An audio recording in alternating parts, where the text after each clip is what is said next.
time to make a rant video. Say what? Yeah, I want to talk about the DMCA today. I have extremely mixed and complex thoughts about this topic. The thing that made me want to make this video is the recent Louis Rossmann video titled, "I started an organization to dismantle the DMCA?" And I'm like, whoa there, fella! But it turns out the title is a lot more heated sounding to me than the actual content of the video, which I mostly agree with. But there's a lot of things that I want to talk about. And I technically kind of sort of do want to do a larger, more structured article and maybe a video about this, but it's so nuanced and it's so complicated. But I will make this semi-unscripted, low-effort, ranty video where you get to watch me play like some kind of game. Maybe I'll have Counter-Strike video. Maybe I'll have Sauerbraten. Anyway, yeah, the topic is really complex. My notes here that I'm reading from, not structured very well, and I could probably talk about this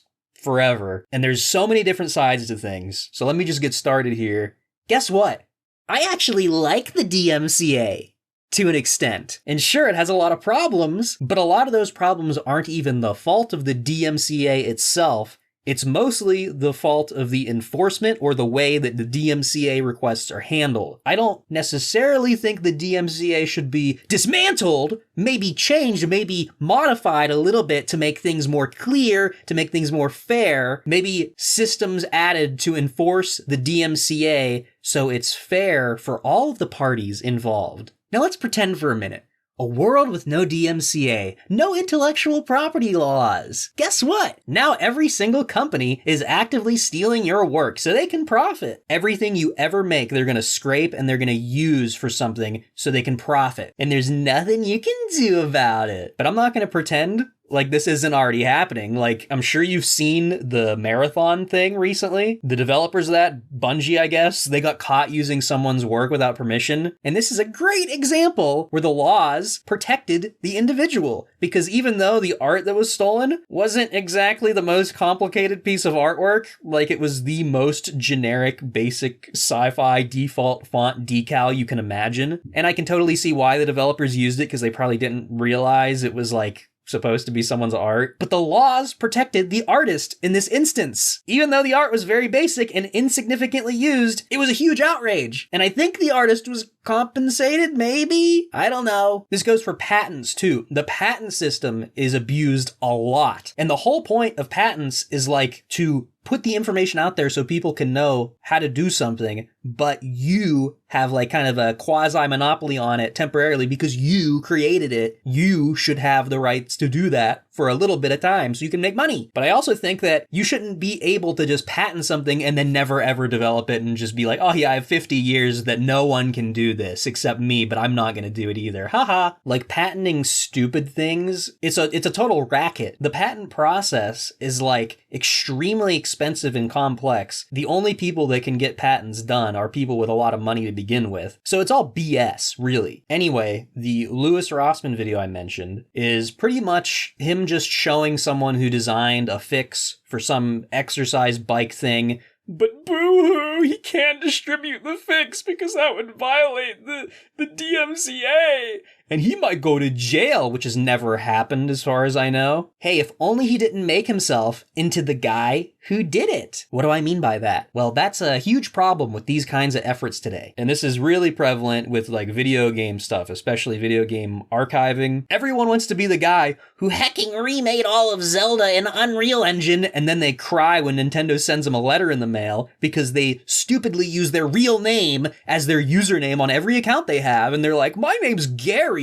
I made the Zelda mod. Newsflash, Nintendo can't go after you if they don't know who you are. They can only take action via the DMCA on a case-by-case basis on the websites hosting the content, which is pretty fair sounding to me. And even then, they can't even do anything if you host your stuff in a country that doesn't recognize the DMCA, which isn't a hard thing to do. Like, you can go click my VPS referral link on my About page on my website, or the Donate page, I think, and you can get a nice server in Serbia, a place that doesn't give a crap. So Nintendo can't go after you, nor can the exercise bike company go after you. If only the guy wasn't like, hi, I'm Gary Garrison. I'm a hacking engineer, and I figured out how to modify the firmware on this consumer device. Sorry, I can't show you the code because I'm a good boy, and I'm not allowed to, so you're just gonna have to enjoy my fun 30-minute DIY video vlog thing, and I'm gonna edge until the very end until I tell you that I'm not gonna show you the code because I wouldn't want to break a law. And listen, I'm not encouraging anyone to break any laws ever. Nope. Don't do it, guys. You know, like Rappy McRapperson says, follow the rules. You should definitely not break laws. That's bad. But I'm just pointing out that, like, if Gary Garrison instead went by XX Gary Tequila 99 and was like, yeah, check out my code. Here's a torrent. It's peer-to-peer. They can't stop people from talking about it. And they can't stop people from talking about what you might be able to type into a Google search to find a download for it. Who are they going to DMCA? Individual ISPs? Maybe videos showcasing it like Nintendo likes to do? Which, by the way, is BS. Total abuse of the DMCA. It seems to me like all these big companies, they just love abusing the DMCA. Remember when these companies would send DMCA letters to ISPs until they realized that it wasn't enforceable because downloading something is not piracy. Only the act of distribution is considered piracy. It isn't actually by definition piracy to just download something, despite what big companies want you to believe. The solution to the DMCA problem, I think, is to change the way things are handled, because really every situation is unique, so it's pretty much impossible to write laws that cover every instance. But I think it needs to start with the way service providers like YouTube handle the DMCAs. There needs to be differentiation between individuals filing and receiving versus companies filing and receiving, and especially increased protection for individuals, because the DMCA gets abused a lot. Like, it makes a lot of sense. Let's say I upload a whole episode of SpongeBob to YouTube, and Nickelodeon DMCAs my SpongeBob video. They're in their right to do that. I re-uploaded their whole ass thing. But let's say I make a funny YouTube SpongeBob poop. That's a different story. Is some random guy gonna DMCA me for making a funny YouTube poop, or is the big company gonna do that? Everyone knows how absolutely abused the DMCA is by big companies, but also individuals. Apparently right now, there's this huge issue on the Steam Workshop of like every add-on is getting DMCA'd, and it's all fake claims, but the automated system automatically goes in and accepts the DMCA takedown request because there's no verification, since that's how everything's set up. These companies should have to have a review, some kind of actual real review. And if they're like, no, this isn't a valid DMCA, then maybe the person filing it can then come back and be like, no, this is real. Here's more information. But all these fake Steam takedowns are being filed by individuals just faking stuff. And there's no ramifications of doing that at all whatsoever. I don't think anyone has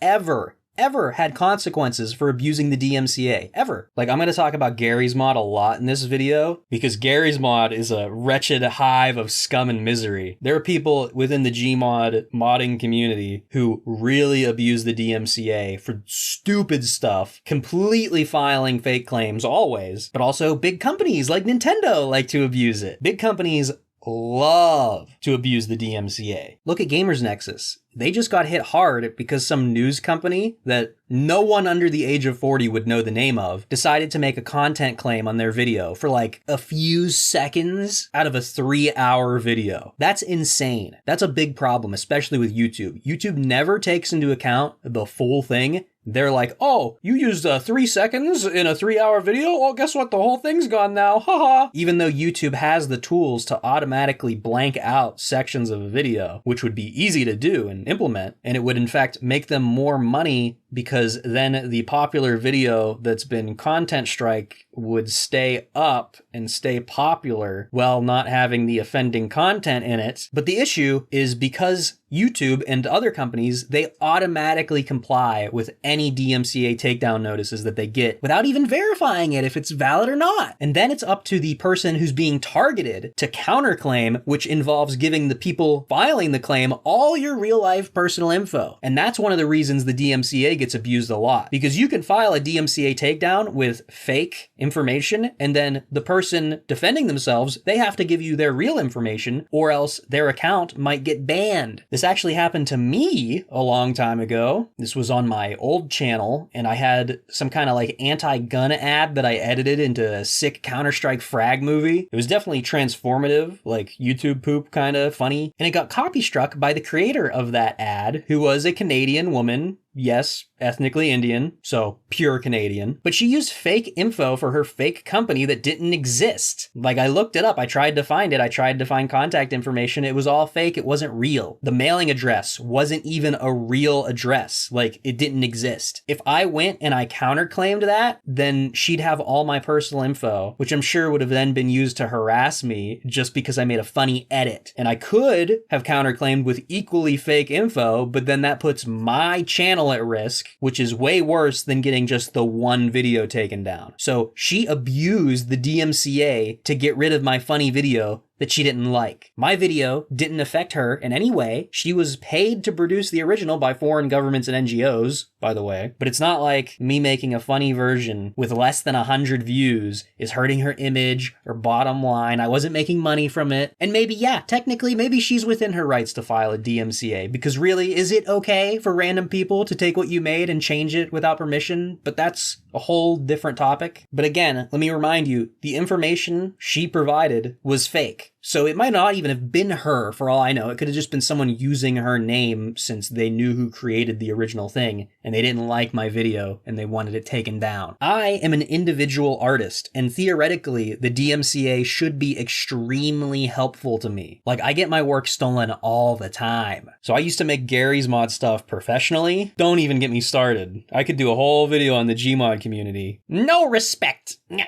That's an old head joke. You won't get that one unless you're an old head. So when I was commissioned to make something, I'd usually have an agreement with the people who commissioned me, and usually I would get like a large upfront payment and then small monthly licensing fees, assuming they were still using my work. And then after they stop using it, it typically just falls back to me since they kind of abandon it, which means I now have the rights to it again. Usually it would have been up to them to enforce the licensing and do DMCA takedown stuff, but of course they never did that. They would never do that. And Gmod people don't care. They'll just straight take something you made and call it their own and not credit you at all. Like, I made a map a very long time ago, but I took it down because it had some technical issues and it wasn't really that good of a map. But now recently I'm like, oh, I should republish that under my Shy Studios brand and maybe make a Redux version that fixes the things that I don't like about the original. But guess what? Turns out some Ukrainian stole my map. Can you believe it? He re-uploaded it and attempted to credit someone completely different for its creation. And then I go to him and I ask, hey, please remove this, multiple times. And of course he doesn't listen. So it's still currently up under the wrong name. And yeah, I'm probably going to have to file a DMCA takedown, or at the very least contact Face Punch, since it does technically violate the Gmod workshop rules. But if the DMCA didn't exist, I couldn't do this. And this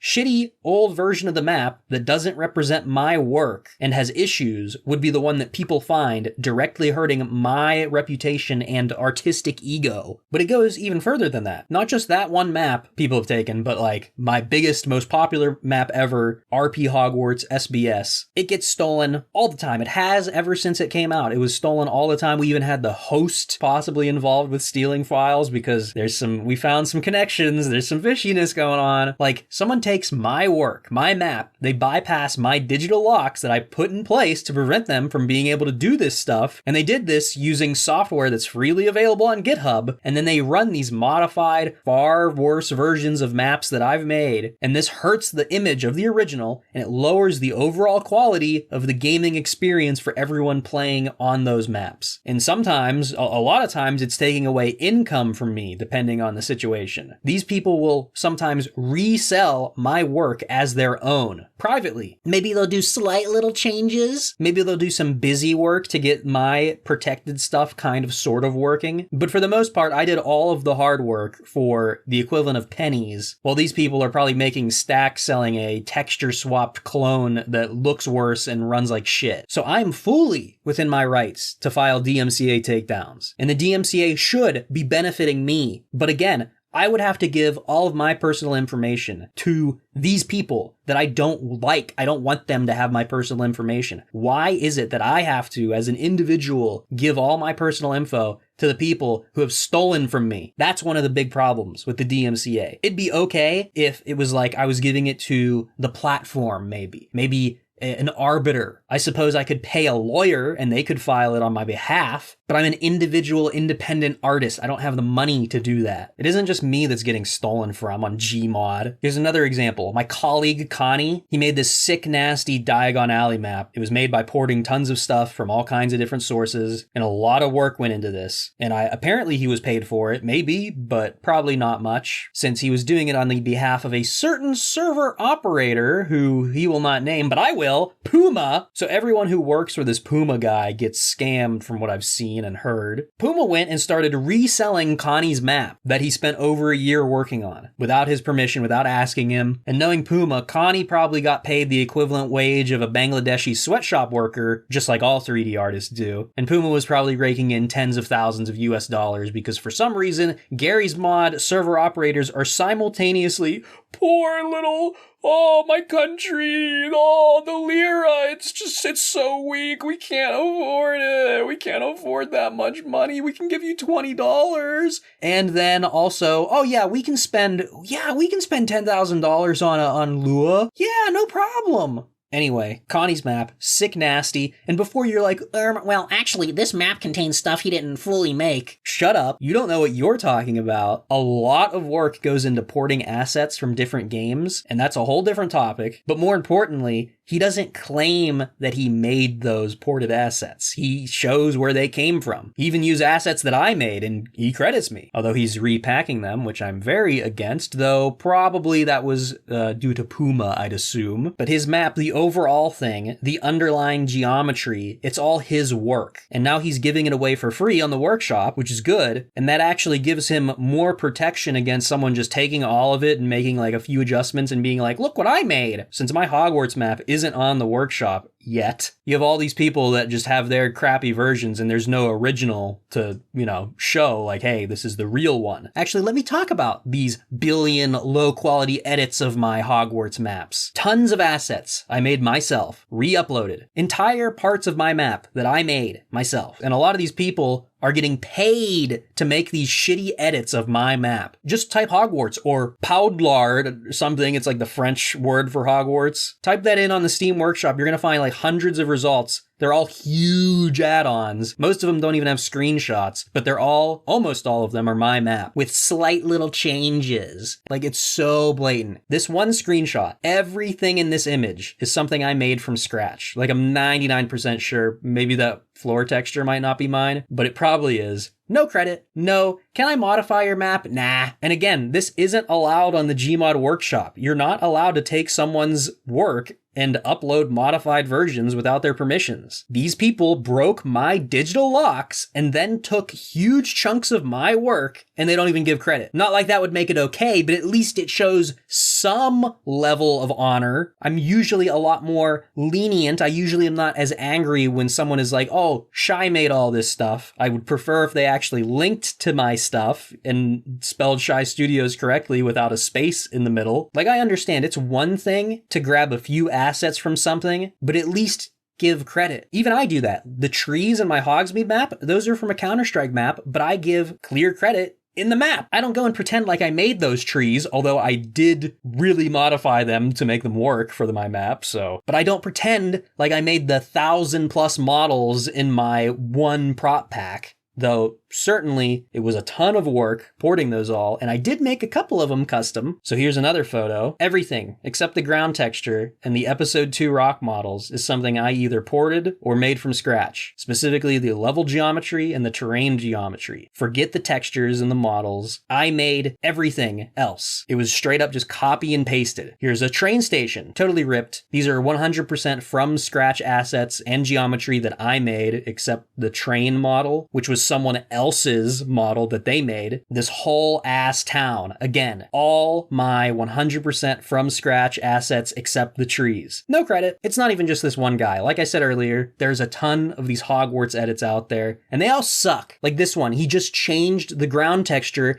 And I'm pretty sure that's my snow texture too. Here's my potion room with my assets. That's my book that has Chief Keef lyrics written in it. How about you ask him what's written on the gold arches on the wall? Because I know what it says since I made it, but I'm sure he doesn't though because it's hard to read. He couldn't even figure out how to get the window trims working in the Great Hall. They use like a layered technique, and I'm sure the decompiler software had trouble with that. These edits don't just affect me. For example, look at this Hogwarts map. This is fully custom, and it's very well made, and it's only a couple hundred megabytes. Way better than these 2 gigabyte edits that repack all my assets. And this map only has 6,000 subscribers, which isn't a lot for something this good. Maybe you can see why people like to port stuff in GMod. Why bother doing anything custom if some Coke-Sol Bobo looking ass is gonna re-upload it and bastardize your actual art? And porting is a whole different topic. I think it's pretty fair as long as it's a public thing, but yeah, these companies who make the games that have assets ported from them, they could go do DMCA takedowns. That's what Nintendo did to GMod not that long ago. And even me,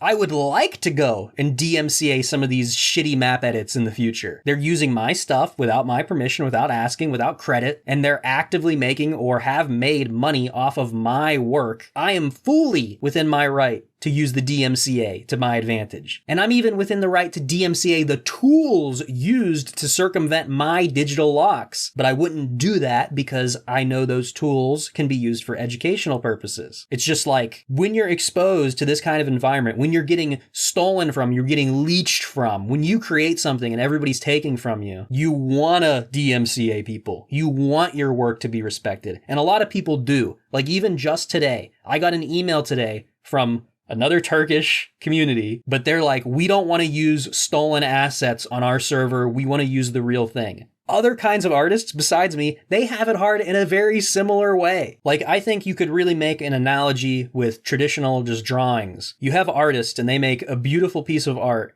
And then you have 2 kinds of copiers. You have people doing studies. These are people doing it honorably usually. They're just doing it. They're not like tracing, they're learning from you. And they're not calling it their own thing. Maybe they will upload their studies, which is kind of weird. They're using your thing to learn. They're not like getting paid to do it. They're not selling that art. And then you have straight up tracers. We'll call them tracers. They try to directly copy. Maybe they'll modify it a little bit. Maybe they will literally trace your image, but then change the character's like head or something. This is a huge thing. Like artists, they get crazy screwed over. Basically, everyone who's creative and independent gets screwed over because our entire system is designed to make it so you can't do anything unless you work a office job. You have to work a fake office job because we don't actually live in a real society. We live in a fake communist dictatorship. Every aspect of society is designed to make it so you can't do things on your own. They try to make it so difficult. They want you to be a wage slave for life. They don't want you creating. And I think the DMCA actually can help you escape from that. If you were creating something, you have the power to use the DMCA. Maybe. Possibly. But at the same time, then other people can DMCA you for making something even though they didn't make it. And the more I talk about this, the more I'm just like, I kind of hate this, actually. Like, everything is so extremely nuanced when it comes to intellectual property and the DMCA. There's so many things, like every situation is unique. But the one thing I do know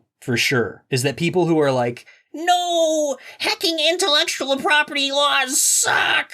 They should be abolished! You've probably never made anything. Man, wouldn't it be cool to live in a fantasy utopia where everybody can just like share like everything they made for free to everyone?